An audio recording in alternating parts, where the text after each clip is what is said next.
Okay, here we are with Poland 39 set up.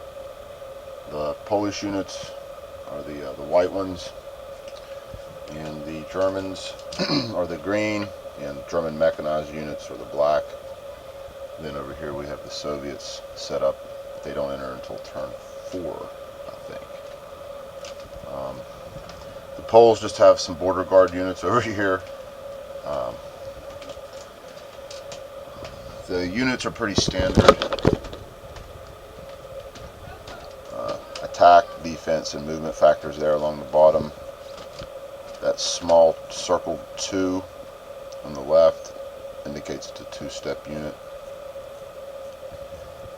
All of the Polish units are 1-step. Most of the German units are 2-step, although there's a few like this motorized infantry is a 4-step. This Panzer is a 6-step, and then this is a pile of breakdown units for when you flip them, and then you have to replace the counter as they take hits. These are some reinforcements that may or may not enter play. The victory conditions are such that it's not a complete walkthrough, I guess you could say, as the Germans. The Poles can evacuate units into Lithuania and Latvia up here. And they can also evacuate units here off the southern edge of the map. For the Germans to win, they can allow no more than 15 evacuation points worth of Polish units to escape. They also have to eliminate from play all Polish units that do not escape. So basically you have to kill everything on the map. And as the German player, that goes for the Soviets too whenever they enter play.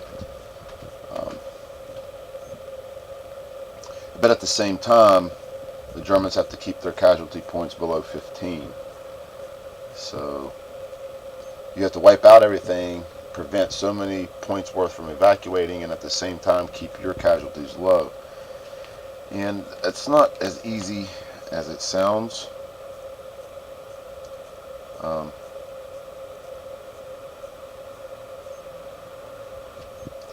So we'll see how it goes. This is the historical setup.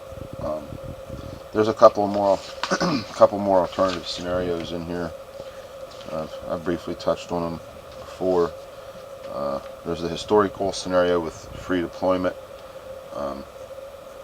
There's numbers either on the back or the front of the Polish counters to tell you which hex to set them up in.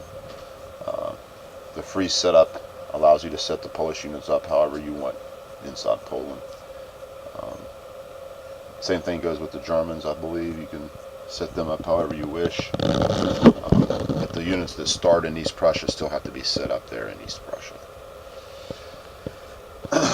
The other scenario are the Soviets on the Polish side. That's where the Soviets come in and help the Poles fight against the Germans. And there's another scenario where the Poles are prepared for the fight.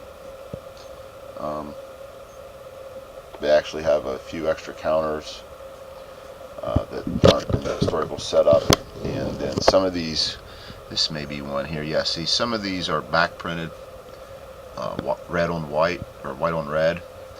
These are the actual units you would use in the Polish setup.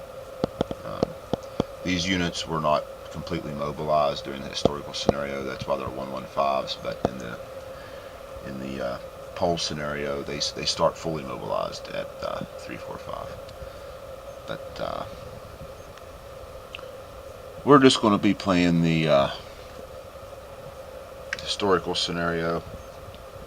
That's probably all I'm going to have time and patience for, but we'll see how it goes. There's a few special rules on turn 1. I believe one of them, if I remember correctly by reading here, one of them was Germans can only move 1 space into Poland on the first turn. And then there's some player notes here at the end. That kind of tells you like some of the pitfalls that you should try to avoid falling into, and some of the objectives that you should try to, some of the things you should try to do. It kind of mentions that most people, what they'll want to do initially is drive straight to Warsaw this way and drive straight to Warsaw this way, which is strategically sound, but you're going to allow a lot of units to escape this way and escape that way, and then you're going to lose because you allowed too many units to escape. One of the suggestions they had was you kind of push this way and this way to try to prevent any escape, and then once you have this area surrounded or more or less cut off from escape, then you can pound the Polish at your leisure.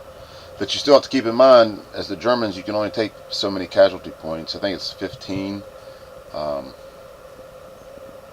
And for every step of like motorized or armor, it's like 3 points. So it's, your infantry is only 1 point per step, I believe.